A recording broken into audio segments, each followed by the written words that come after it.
Imagine a cold Christmas Eve in 1898 in the quiet village of Anaya, Lebanon. A humble monk named Charbel Makhlouf passes away.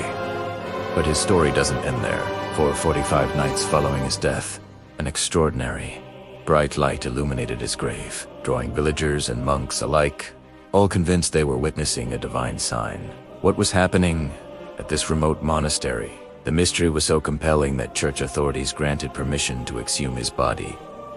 The monks prepared for the worst. The area was notorious for its muddy, waterlogged ground. They expected to find only skeletal remains. Instead, when they opened the coffin, they were met with an astonishing sight. Saint Charbel's body was perfectly preserved. He looked as if he had just fallen asleep. His limbs were still flexible and soft to the touch, with no signs of decay, despite being buried in what was essentially a pool of mud. This alone was incredible, but it was only the beginning of the mystery. Soon after the exhumation, something even more baffling began to occur.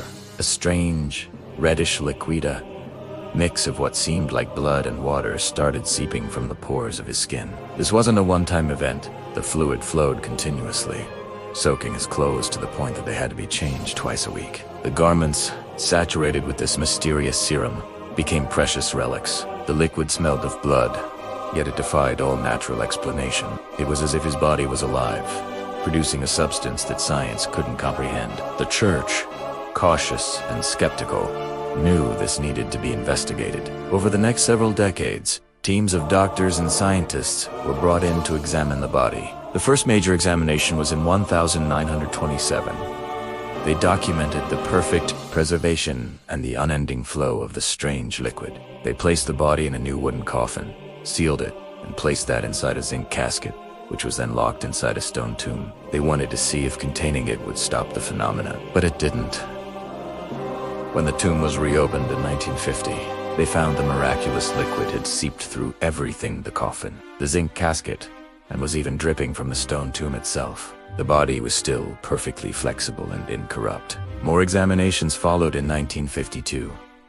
Each time, medical experts were stunned. They confirmed that the fluid was similar to blood serum, but could not explain how a deceased body could produce it, or why it hadn't decomposed under such wet conditions. The official medical report simply concluded, there is no scientific explanation. As news of the incorrupt saint and the miraculous liquid spread, pilgrims from all over the world flocked to the monastery in Anaya.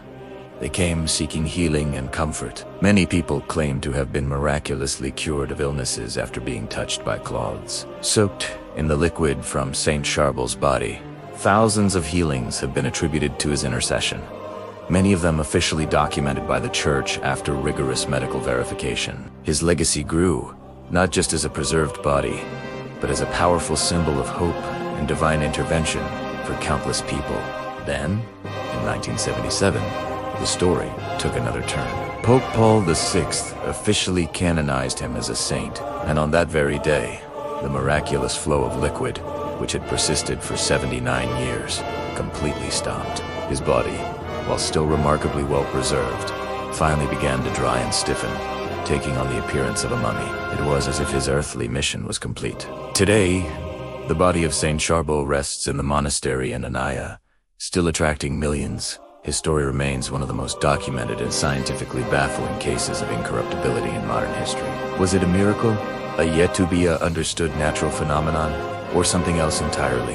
The mystery of Saint Charbel continues to challenge our understanding of life, death, and the power of faith. What do you think is the truth behind this incredible story? Let us know in the comments below. Thanks for watching. And don't forget to subscribe for more journeys into the unexplained.